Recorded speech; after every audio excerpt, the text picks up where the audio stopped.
You're looking at yourself on the cover of Forbes Bulgaria, a framed copy, hanging on the wall of your Sofia penthouse. You had it printed, framed, mounted, and you walk past it every single morning.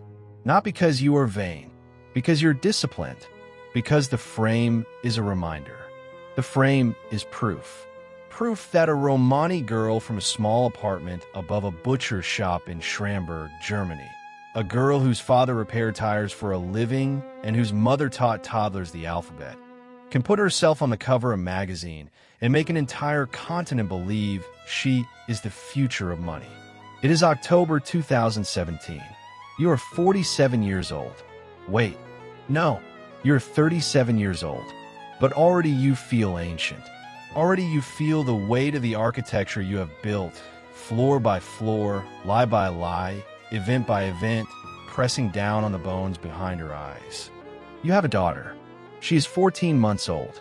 She slept in the next room last night while you sat at your laptop reading documents that made your blood move differently. The United States Department of Justice, Southern District of New York. Your name. They know. Of course they know. You have always known they would eventually know. The question was never if. The question was always when. And the answer, you now understand, is now. Right now. October 2017. The warrant is sealed. But not for much longer. You have a flight. Sofia to Athens. Ryanair. A budget airline. Not your private jet. Not the plane that took you to Dubai, to Hong Kong, to the stage at Wembley Arena in London where 20,000 people roared when you walked out in a red ball gown and Alicia Keys asked the world who was on fire, and you stood there, arms wide, inside the answer. You have a bag. You have a passport. You have $4 billion scattered across shell companies in jurisdictions that exist specifically to make money disappear. And you have a plan. You always had the exit strategy. You wrote it in an email in August 2014, the same month you launched OneCoin, the same month you started telling the world you had invented the currency of the future. You wrote it to Sebastian Greenwood. You wrote, "Take the money and run, and blame somebody else for this." You wrote it down. The prosecutors will read it in court, years later, your words on a screen, your handwriting in the archive. They will read it and the jury will exhale. But you'll not be there. You will be gone. And the question that will haunt federal investigators, Interpol, Europol, the FBI, the BBC, and 3.5 million people who gave you the money they needed to live is a simple one. Where? But to understand the answer, we have to go back. We have to go all the way back to a city on the Danube, in a country behind the curtain, in the year the wall came down. You were born on May 30th, 1980, in Ruse, Bulgaria. Ruse is a beautiful city in the way that forgotten things are beautiful. Colonnaded Austro-Hungarian buildings line the waterfront. The Danube runs gray and wide in the mornings. On the other side of the river, you can see Romania. You learn early that geography is a ceiling. You learn early that ceilings are meant to be lifted. Your father, Playman, is a mechanical engineer. Your mother, Veska, teaches at a nursery school. You are Romani. In communist Bulgaria, that is a second skin you wear everywhere, a layer of otherness that other children can smell. You are different. You know you're different. You file that fact away, somewhere cold and useful, and you do not let it make you small. You are 10 years old when the Iron Curtain falls. Your parents see an opening. In 1990, the family packs everything it has, which is not much, and moves to Schramberg, a small town in the Black Forest region of Baden-Württemberg, Germany. Your father takes a job in a tire shop. You live above a butcher. You speak no German.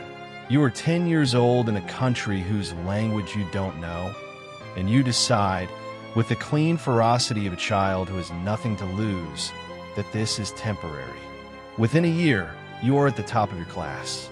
Your teacher in Schramberg will later describe you as the most gifted student he ever taught. Your classmates will remember you differently. They will use words like arrogant, aloof, focused in a way that is almost unnerving. In a school yearbook, when asked to describe yourself, you write, always well behaved and cheerful. Faultless, not ambitious, not kind, not funny, faultless. The word of someone who has already decided what the world owes them, which is everything, and is already calculating the distance between here and there. You win a scholarship to the University of Constance. You study law. You excel. You meet a German law student. You marry him. In 2005, you submit a doctoral dissertation on conflict of law provisions in European civil procedure, and you graduate with a PhD in private international law. The same year, you add a master's degree in European and comparative law from the University of Oxford to your credentials. You will use that Oxford credential like a scalpel for the rest of your life. Not for its knowledge, for its weight.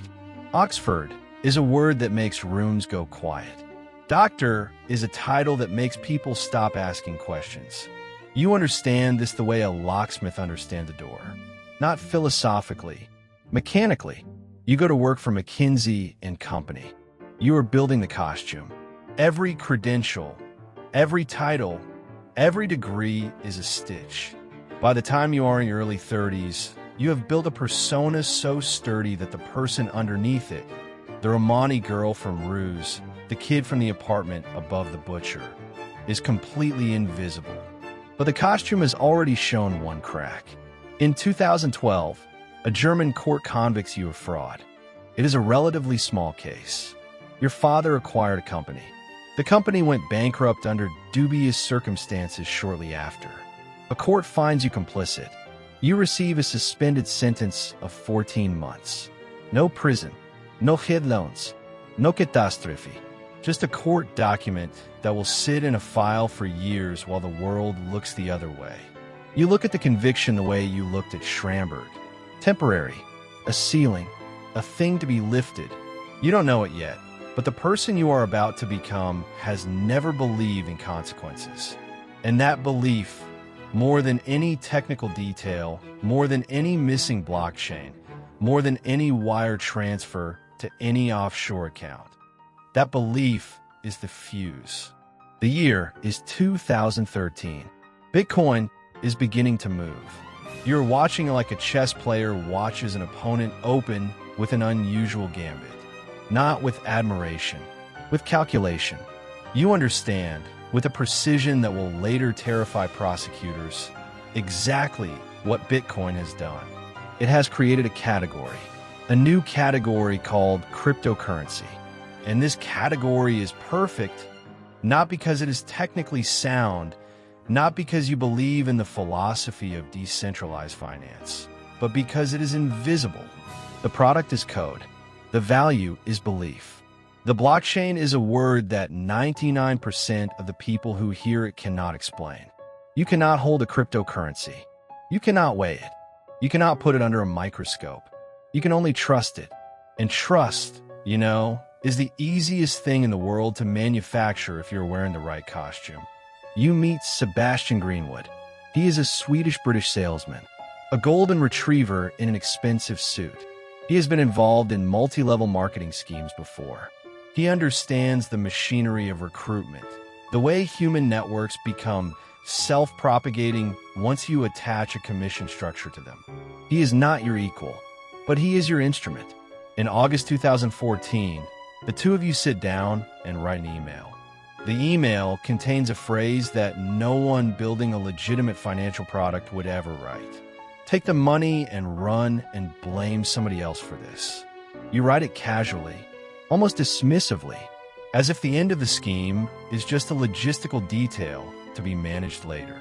As if the 3.5 million people who will eventually give you their life savings are administrative noise. In September 2014, OneCoin launches. The pitch is clean. Too clean. OneCoin is the next Bitcoin. Better than Bitcoin, in fact. Faster, more secure, more accessible to the in-banked populations of the developing world. You have built a blockchain, you say. The coins can be mined. The value is real. You have the technical infrastructure to back it all up. Everything you have just said is a lie. OneCoin does not have blockchain. There is no decentralized ledger. There is no mining.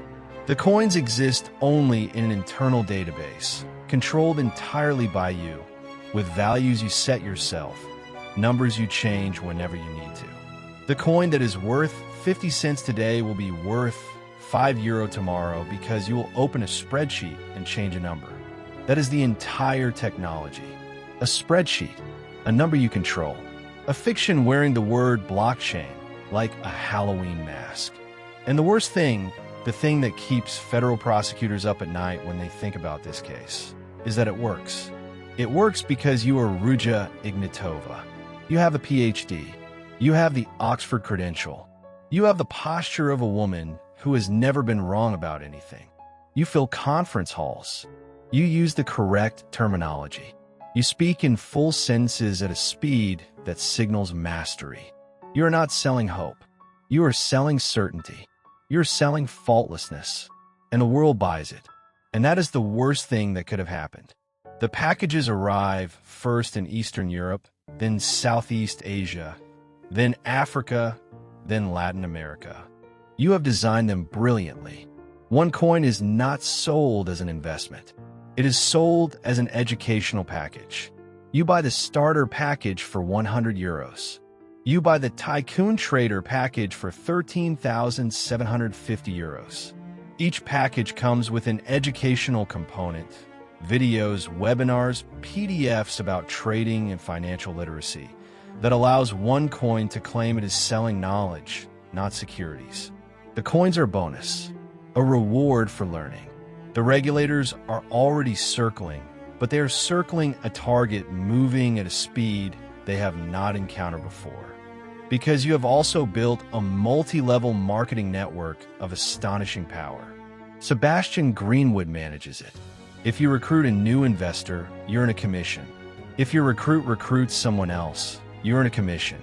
The network feeds itself. The money flows upward. The distributors at the bottom believe in the product so completely that they become your most effective enforcement mechanism, attacking skeptics, silencing doubters, circling the wagons whenever a journalist asks a question. You call them the OneCoin family. By 2016, the family has 3 million members. They are in 175 countries. They are teachers in Uganda and factory workers in Pakistan and pensioners in Germany and farmers in the Philippines who liquidated their savings because a recruiter who had herself liquidated her savings told them this was the future. The money is moving through a global network of bank accounts that you have specifically engineered to route through jurisdictions with limited regulatory oversight. You're wiring tens of millions of dollars through accounts in Dubai, in Hong Kong, and Belize. Your lawyer, Mark Scott, a former partner at the American firm Locklord, is routing hundreds of millions of dollars through a series of fake investment funds that exist entirely on paper. He will be convicted. He will go to prison. But not yet. In 2015, you buy a yacht.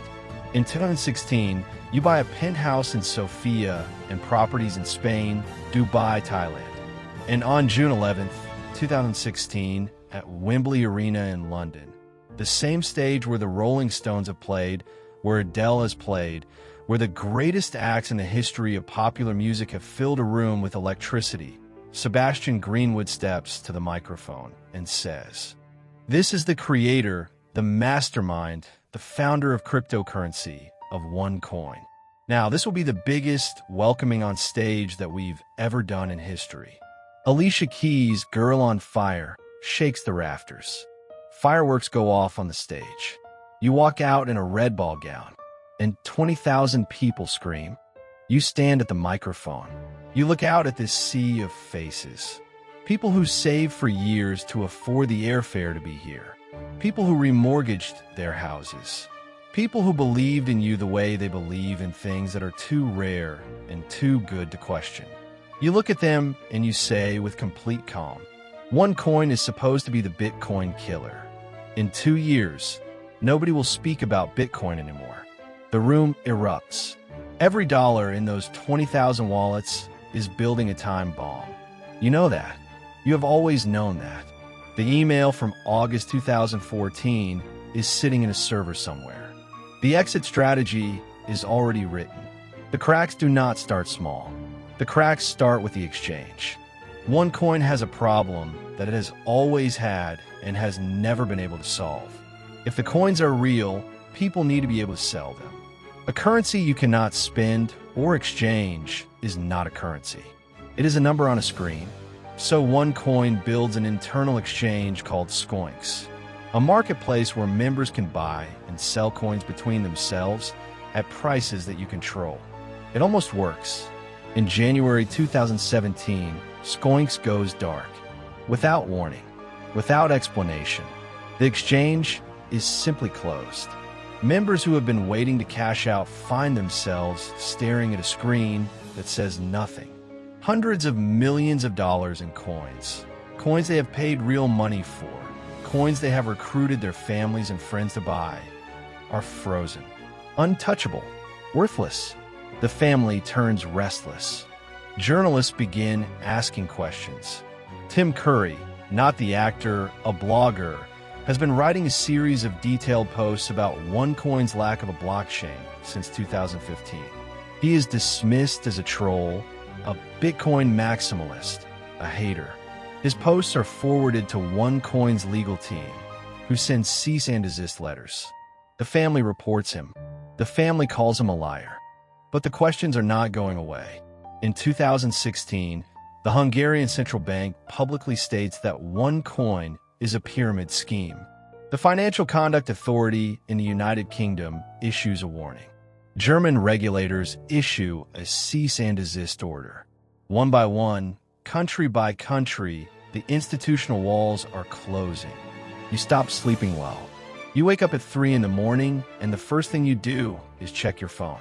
Not for messages, for news, for headlines, for the name of a country you haven't heard from yet, whose regulators haven't yet noticed, whose investors are still buying packages and building the pyramid higher. You look at yourself in the bathroom mirror at 3 in the morning in a Sofia penthouse worth more than your father will earn in 100 years, and you see, for the first time, that the face looking back at you is a face you constructed. The degrees, the posture, the title, the red ball gown. You put it all together, piece by piece, and now you wear it so constantly you can barely remember what was underneath it. Your daughter is sleeping in the next room. You go back to bed. The email from 2014 sits on a server in a data center somewhere in the world, in a folder labeled with a subject line that will become the most damning sentence in the entire case. October 12th, 2017. A federal grand jury in the Southern District of New York returns an indictment. Your name: conspiracy to commit wire fraud. Conspiracy to commit money laundering. Conspiracy to commit securities fraud. Securities fraud. The warrant is sealed, but you have sources. You will later be described in court documents as someone who may have been tipped off about the investigation. Someone told you. Someone close enough to the process or to the people inside the process to know that the document exists and that your name is on it, and that the moment it is unsealed, every border crossing, every airport gate, every law enforcement database on the planet lights up with your face. 13 days. You have 13 days from the indictment to act. You are scheduled to speak to OneCoin investors in Lisbon, Portugal on October 25th. A stage is being set up, a screen, a podium. People are flying in from across Europe to see you. They have paid. They have arranged childcare. They have told their families where they are going. You cancel, not publicly. You simply do not show up. Instead, on October 25th, 2017, you go to Sofia Airport. You book a Ryanair flight, a budget airline, the economy cabin, no private jet. You are traveling light. You are traveling quiet. You are traveling the way someone travels when they do not intend to arrive at any destination where anyone is looking for them. The flight lands in Athens. You walk through the arrivals hall, and then you vanish. No camera catches you after that point. No border crossing records your name. No hotel database. No credit card transaction. No phone signal triangulates your position. You are 47 years old, 37 years old, and you have just stepped out of your own life the way a person steps out of a coat. You leave behind a 14-month-old daughter in Germany with your ex-husband. You leave behind your brother Constantine, who will now have to run the machine you built, who will have to face the cameras and give the speeches and sign the documents, who will be arrested at Los Angeles International Airport in March 2019, and who will plead guilty to fraud and money laundering and cooperate with the FBI for years. You leave behind Sebastian Greenwood, who will be arrested in Thailand in November 2018, extradited to New York, and sentenced in September 2023 to 20 years in federal prison in order to forfeit $300 million. You leave behind Mark Scott, your lawyer, who will be convicted of money laundering for moving your money through fake funds, and who will stand in a Manhattan courtroom and hear a jury say guilty. You leave behind 3.5 million people. In Uganda, in Pakistan, in Germany, in the Philippines, in Bulgaria, in Brazil, in South Africa, in Italy, in Norway, in India. People who are now sitting in front of computers and phones refreshing a page that no longer loads, try to access an account that no longer exists, calling a number that no longer rings, reading articles that use the past tense about a thing they gave their future to. The Scoinx exchange never reopens. The coins are worthless. The blockchain never existed. The total loss, somewhere north of $4 billion. Some estimates go higher. Some go much higher. The number changes depending on which set of victims you count. You are gone. The FBI is looking. Interpol is looking. Europol adds you to its most wanted list in May 2022. The FBI adds you to its 10 most wanted fugitives list in June 2022. Only the 11th woman in the history of that list, which has existed since 1950. They post a reward. First $250,000, then $5 million. $5 million offered by the United States Department of State for any information leading to your arrest and conviction. You're believed to be traveling with armed guards. You may have changed your appearance. The FBI says so officially on the wanted poster. Ignatova may have had plastic surgery or otherwise altered her appearance. Think about that sentence. The United States government believes you have surgically rebuilt your face to survive. That you're somewhere in this world, in a city in the Middle East or the Aegean coast or Eastern Europe or Southeast Asia, with a different jawline, a different nose, a different hair color, a different passport, living inside a new identity the way you once lived inside the one you built from Schramberg to Oxford to Wembley. The faultless girl, still rebuilding herself, still lifting ceilings. There are darker theories. In Bulgaria, investigators began looking at a man named Christoforos Nikos Amanatidis, known in certain circles as Taki, the kind of man who, in Bulgaria, occupies the same mythological space that El Chapo occupied in Mexico. Connected to organized crime, connected to money, allegedly connected to you, to your security, to the infrastructure of your disappearance. In 2022, a Bulgarian organized crime kingpin named Krasimir Kamenov, who investigators believed had information about your whereabouts and had expressed willingness to cooperate with American authorities, was shot dead before he could speak.